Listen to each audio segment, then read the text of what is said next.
This is Here's How, Ireland's political, social and current affairs podcast, presented by William Campbell. Thank you for downloading episode 28 of Here's How. I'm going through parties running in the election, interviewing one candidate from each about their party platform.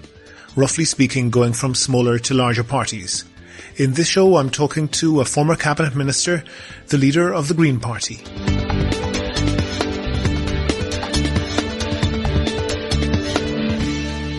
Here's How is Ireland's political, social and current affairs podcast. Make your view heard. Just dial 076 603 5060 and tell the world what you're thinking. Your voicemail may be included in the next podcast. You can find tips on recording your contribution and other ways to contact the show at here'show.ie/call. So it seems the village of Glenealy in Wicklow has convinced candidates in the election not to put up posters in their area. I'd suppose it's the prerogative of the people there to ask candidates not to put up posters, and if the candidates agree, well, that's up to them as well. But the comments in the article on this, shown on theJournal.ie, are interesting. Almost universally, there was support for excluding posters from the village and from lots of other places and even from the whole country, mixed in with a lot of negative comments about politicians. It's difficult to avoid the conclusion that the hostility towards posters, and there's certainly a lot of it, it's difficult to avoid the conclusion that this hostility towards posters is a proxy for hostility towards politicians in general. Now, if you disagree with some parties or politicians or their policies, you're going to get the perfect opportunity to express your disagreement very shortly. You can vote against them. And if there's no party or independent candidate that you think is close enough to your point of view to vote for, then you can register as a candidate very easily yourself and ask people to vote for you as an independent or even as a new party if you want to do that. That's your democratic right. And if you do exercise that right, you might find that getting slots on primetime television programs is a bit difficult. I'm willing to cover all parties on this little podcast, but an unknown new candidate like you might find it difficult to get onto highly rated news programs or to get more than a couple of lines written about you in your local newspaper. There just isn't a level playing pitch between established candidates and newcomers. One place, though, where the battle between candidates is a bit more even is posters.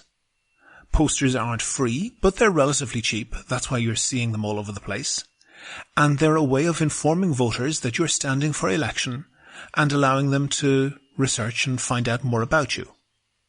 Now, I know that you, the typical person who listens to this podcast, might think that you don't need to see a poster to know that a candidate or party is standing in an election, and you probably don't, but the typical listener to this podcast isn't the typical voter. There are lots of low information voters out there. Lots and lots and lots of them. They might even be in a majority. There are people who might know that Enda Kenny is Taoiseach, but they're not sure what party he's in. These are people who just never watch the news and never read a newspaper. You might think that they're stupid or ill-informed, but there are people, very intelligent people, who aren't interested in politics. It's just not their thing. And there's a huge number of people who only pay attention to politics when an election is coming up. They tune into the news a few times, they might watch one of the debates, and then they vote. And that's their right.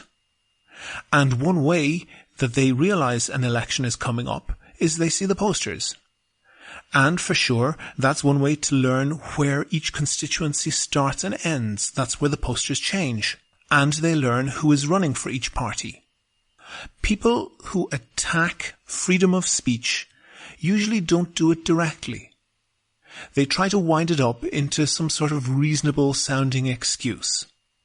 They say, you can't publish that book because it might fall into the hands of children. Or they say, you can't say that because it insults the name of the prophet. Or they say you can't put that story in the newspaper because it might incite the population or because it refers to my private banking arrangements. Or they say, you can't put up posters all over the place because I don't like the look of them. The amount of comment the issue of posters draws is unbelievable. Joe Duffy could squeeze a whole show out of a single forgotten poster from a candidate. Candidates are absolutely paranoid about being criticised for where and when they put up posters. I'm aware of at least one incident of someone with a grudge stealing a politician's posters and dumping them in an effort to embarrass the politician. We even have an entire law governing how, when and where election posters can be put up. And it's a pretty good law. It's fair. It's proportionate. What isn't proportionate is the reaction of some people to election posters. They're up for maybe a month once every 5 years. 2 months every 5 years if you count the European and local elections. They're an important source of basic democratic information for many voters. They're vital for smaller parties and new candidates trying to get name recognition. Save your complaints for the politicians, not the posters. Do you agree? Do you disagree? If you want your point of view heard, dial 076 603 5060 and leave a contribution for the show. The lines are open 24/7 and you can find tips on how to record a good contribution and other ways to contact the podcast at here'show.ie/call. On the line, I have the leader of the Green Party, Eamon Ryan. He's the candidate in Dublin Bay South, a switch of constituency.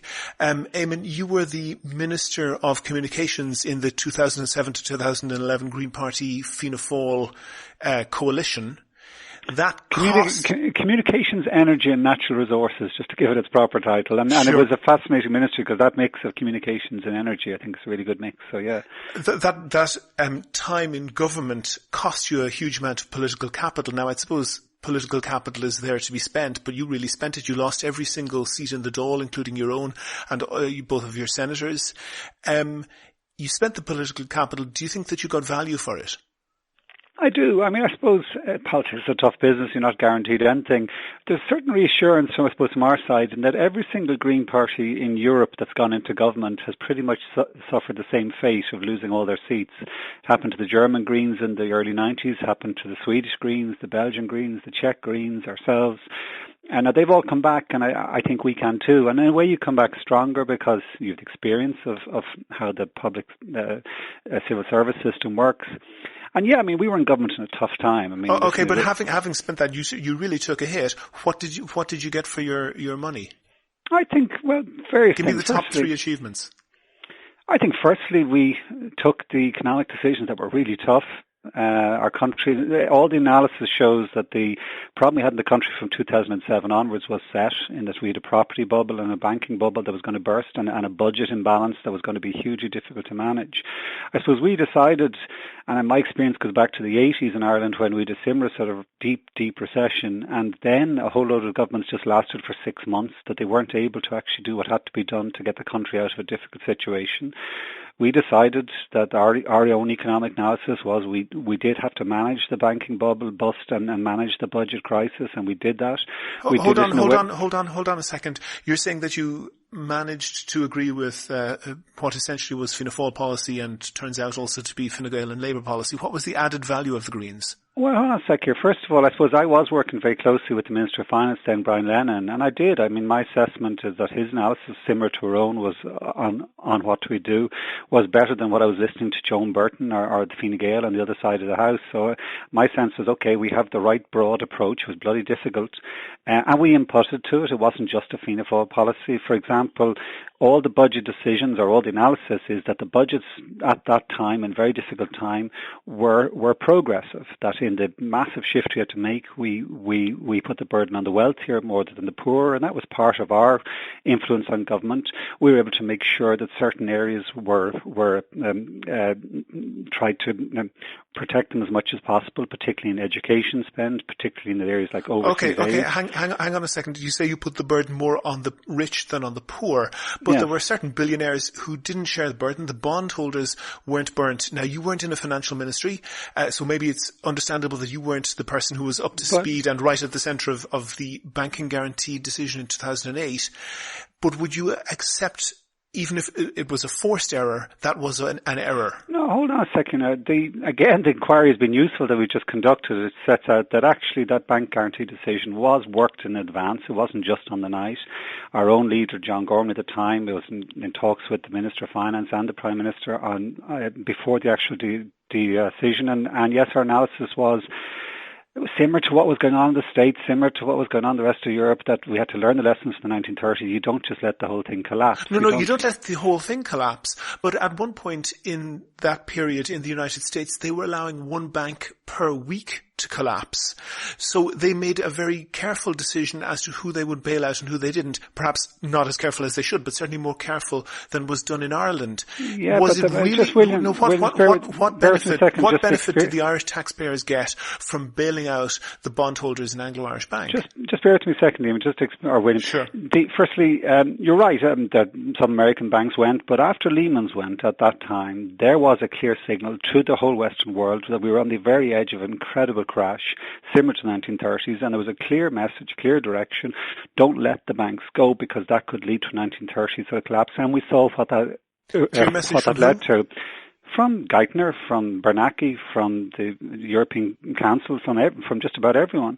But hang on a second, wasn't it imperative on the Irish government that if the ECB were essentially banging on the door and saying that we're not going to let a single bondholder lose a single cent, wasn't it imperative on the government for them to say that, well, if that's your choice, then you better start coughing up as well, and it shouldn't be all landed on the Irish taxpayer. In particular, when, for example, there had been speculators buying Anglo bonds for as low as 7 cents in the euro, and they had those bonds repaid in full. They had paid like 7% of their face value. Listen, we were at the pinch point, the very nerve end of this whole crisis. And you're right. I think there's real lessons that need to be learned in Europe. And can I set out what I think they are? I think, firstly, the European Council and the way Europe worked through that incredibly tense, difficult period was completely wrong. That the decisions were made often in bilateral agreements between the French and the Germans, where actually the countries that were involved weren't consulted. And I think that was totally wrong. We lost our European Union solidarity at that key time. I can understand what you're saying, that the situation in 2008 was very extreme. But the bank guarantee was effectively, it was renamed, but it was effectively extended in 2010 after there had been 2 years of reflection as to what a disaster it had been. Only on future bond issuance. It wasn't covering previous bonds. But don't you think that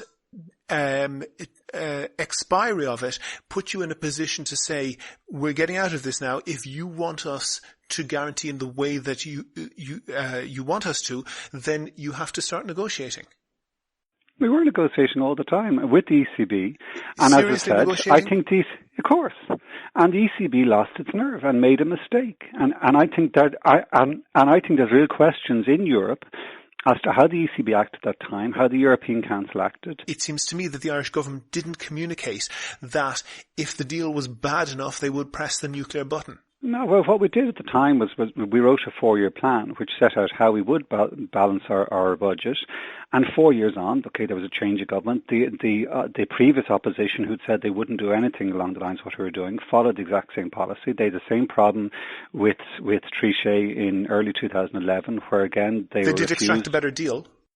Well, yeah, but come back to your basic issue in terms of the burning of the bondholders. We would have preferred to have done that, as would Fine Gael Labour. They weren't able to do it because the ECB said if you did that, you'd lose all your lending from the ECB, and that would have been at huge cost. So, okay, well, let me pivot on that point, Eamon, because the Greens internationally have a reputation of being the punks of politics, coming out of left field, thinking outside the box, essentially. In Ireland, the Green Party seems like just a fluffier, more eco-friendly version of Fine Gael. What's radical in the manifesto for this election? Can I just go back to that period, because just to prove the point about not being fluffy or any Fine Gael, like God Almighty, we've seen Fine Gael the last 4 years, we are nothing like them. But we did manage to double renewable power in that period in office. We did manage to triple broadband speeds. We did manage to introduce civil partnerships, which led to the marriage equality referendum here in Ireland. And I could keep going on in terms of where we actually... Okay, so what's radical in the manifesto for the coming election? Well, I'd say the coming election is a question about where we go from here. I mean, if I just make the point, William, to take the quote from Keynes, what he said in the middle of the 1930s crisis is you have to stabilise first and then you reform. Well, what we need to do now is reform Ireland and reform the way the economic system works. And that has to, firstly, be a fair economic model. It has to go away from this current situation where 1% own 50% of the wealth, where you have still under Fine Gael and Labour, a reliance on the status quo, market knows best, economic growth at all costs model. Give me a couple of specifics of how you're going to get there. First thing, I think, if I can make the case, I think the issue of climate change is now centre stage. And I think the passing in New York of the Sustainable Development Goals and the passing in Paris of the climate agreement is of a historic change point. And I think it means that the economy is going to go green. It has to be sustainable in everything that we do. And that means you have to reform completely the energy system, the transport system, the food system. Well, on the energy one, first of all, we, as I said, we doubled renewable power and set us on a course. No, future. This election manifesto, what's specifically coming up? If you can answer it, let me answer the question, William. We brought the country to a stage where we got to 40% renewable power. I think by 2050 we can have a 100% zero carbon energy system. And actually in Ireland we can use what we have, which is a large tech sector, working with the clean energy sector. And let's go back to what I said at the very start, having an energy and digital revolution at the one time. That's what we need to do. How do you do it? Firstly, in Ireland, we can switch to our a system which is powered by renewable power, not just for electricity, but also in the heating of our homes and in the running of our transport system. That means you roll out a complete 100% transformation of electric vehicles so that your transport system is not reliant on independent foreign oil, which is polluting our air. Secondly, there are 1 million houses in Ireland which are in oil-fired central heating systems. We need to go with the massive retrofit scheme that we introduced when we were in government. We were retrofitting 70,000 houses a year. That's since dropped down to 20,000. We need to do that on a massive scale so our houses are warm and don't have to burn fuel to keep them comfortable. Secondly, we need to use that digital revolution. I believe by creating in Ireland an environment where a proper digital bill of rights exists, where you can actually have confidence that you're sharing information in a way that it isn't being used by either the state or corporations in a manner that is not right, and have a community-led bottom-up economic model using this digital revolution and, as I said, the energy one. I think if we can be the test area, the best place in Europe for that to happen, we would see a huge economic development in Ireland. And that, for me, I suppose, because of the area you work in, is one of the key things I'd like to see the next government deliver and move on. If you and a couple of other Green Party ministers were in the next government, because perhaps Fine Gael and Labour needed you to make up the numbers, what would we see differently? Tell me something that would happen that would not have happened otherwise. Well, I suppose firstly what has happened in the last 5 years is they cancelled all the major public transport projects. We need to bring those back. The current Which government, ones? the Metro, the Dáil interconnector in the centre of Dublin. We need huge range of public transport services in Cork, Limerick, Galway, Waterford, all our cities. The budget isn't there for that. Okay, at the moment. so public transport next, which is a key component. Secondly, in terms of the food sector, we need to completely manage the way we use our land. I mean, the flooding that's happened this winter is probably the most dramatic sign yet of how climate change is actually hitting our country. We need to switch our whole use of land. So we develop forestry in a way that it becomes not only a carbon sink, but also helps stabilise our land from the future flooding. And secondly, we need to switch the agricultural model, which is all about doubling output in a way that I don't think our land can actually provide, and providing profits for large processing companies to sell baby milk powder to China and all these kind of reliance on international commodity markets as the future of Irish farming. We believe instead there's a more local model where you provide a direct connection between the farmer and the local food user, and develop a higher quality, less inputs and therefore less expensive farming system, which is a healthier, which is be genuinely green, so we can sell on a green brand on the produce that we can sell to the rest of the world, and that you manage your whole water system as well as your land system in an integrated way. And that changes away from the way Fine Gael have done it, and Labour is a centralised form of government in Ireland. I suppose one of the biggest things we would seek to develop is a more regional and community-led development approach. And that means you develop right down at the local level a kind of sense of, or a structure for voluntary communities to be at the centre of how the local area is managed. And it means on a regional basis, you manage your water system on a river catchment basis, so you're connecting to what's happening in nature rather than just doing it in a bureaucratic, centralised way that the current government has done. Okay. And food and agriculture. No, I want to move on because I want to get some idea for the people who are listening of what a Green Party government would look like. You were obviously in government previously. And you rejected some of my suggestions about the mistakes over the financial handling. What mistakes in policy did you make? Several. I think firstly... Give me a top thing you would change to what you did last time in policy terms, not in management terms. Okay, well, firstly, when we went into government in 2007, I think we probably more than any other party were aware of the banking bubble and the fear that the property lending was reckless. And I think we should have sensed earlier in the very first budget in autumn of 2007 of that, and rather than, as we did at the time, increasing spending on social welfare and public pay and so on, we probably should have put the brakes on earlier, and I think that would have helped us manage the crisis. That's one of the first regrets that I have. Secondly, and I suppose we're into kind of policy, or not policy, but kind of the naked politics of it. I think there was a number of by-elections we should have held earlier at that time. We were in a very difficult situation where the government was on the brink, but I think we should have had several by-elections earlier than they happened at the time. And thirdly, I suppose if I was just kind of looking at things I'd do differently, I think there was huge pressure at that very last budget and towards the end of our time in government to decrease the minimum wage. I think that was a mistake. We should have resisted that pressure that came from finance and from Europe. It was the only thing that Europe actually insisted on, and I think that was something that, looking back, I very much regret. So you learn from that sort of process. I suppose the other thing that I have from that time is a regret that a couple of projects that were really close to fruition. We had a scheme for having a Lord Mayor of Dublin. It was literally only a week or two away from passing all stages in the Parliament.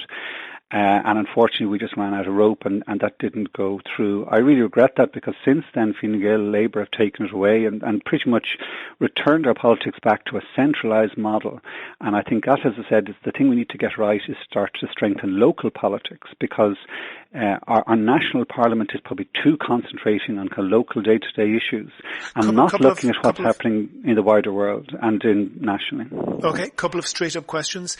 There is an exemption from the Equality Act that allows discrimination both on employment and on admissions to schools. Would you abolish both of those exemptions? Yeah, no, our policy is that we need to switch away from the current situation where you can restrict admission on the basis of a baptismal cert. We think schools need to be, we need to encourage people going to local schools and not having to travel very long distances. And in my own area, there's huge difficulty of a lot of parents who can't find a place in a local school that meets their ethos. So I think that does need to change, and it's similar with the choice of teachers for different schools. So that is one of the things that Labour promised in government they haven't delivered, and I'd like to see it delivered in the next Parliament. Okay, under your reproductive rights policy, you say that you want to have a referendum to allow the people of Ireland to decide whether or not to repeal the Eighth Amendment. Is that a bit of a fudge? How would you campaign in such a referendum? Why do you think a fudge? Well, because you're saying we want to have a referendum rather than actually saying how you would, what side you would promote in such a referendum. Well, firstly, you have to have a referendum because it is in the Constitution, and we are in the Constitution. You don't have to have a referendum, you could leave it there.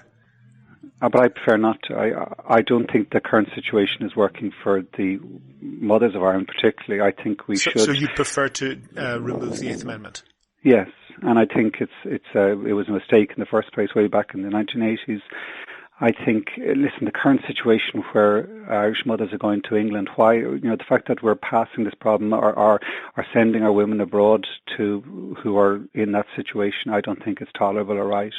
I think we do need to remove the Eighth Amendment, and I think we should centre the choice around how we manage that between a mother and her doctor and give the mother every support. I think it is time for that to change. One thing that I know that the Green Party pushed for, perhaps not very successfully in the 2007 government, was improving the way appointments were made and not just having the Minister finding his friend to have some sort of a HR-based process. But what about firing people? Hold on, just one second.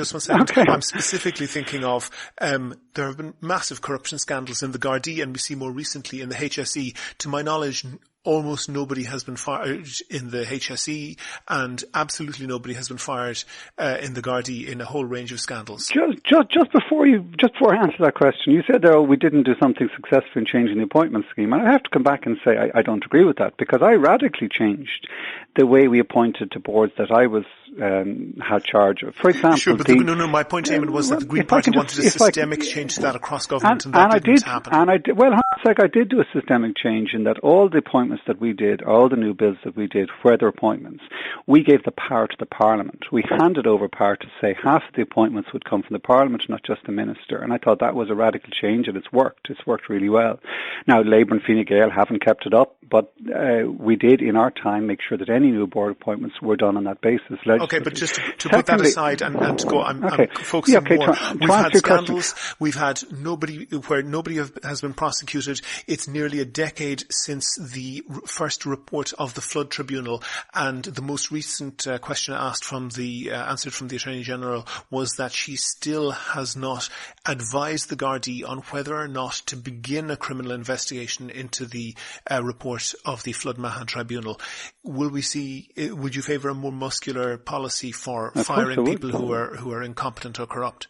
I would, certainly. And I think, going back to what I was talking about, the broad point in terms of our manifesto, it has to be a reform of everything. It has to be a reform of our economic model, but it also has to be reform of the public system. We need to be efficient in everything that we do.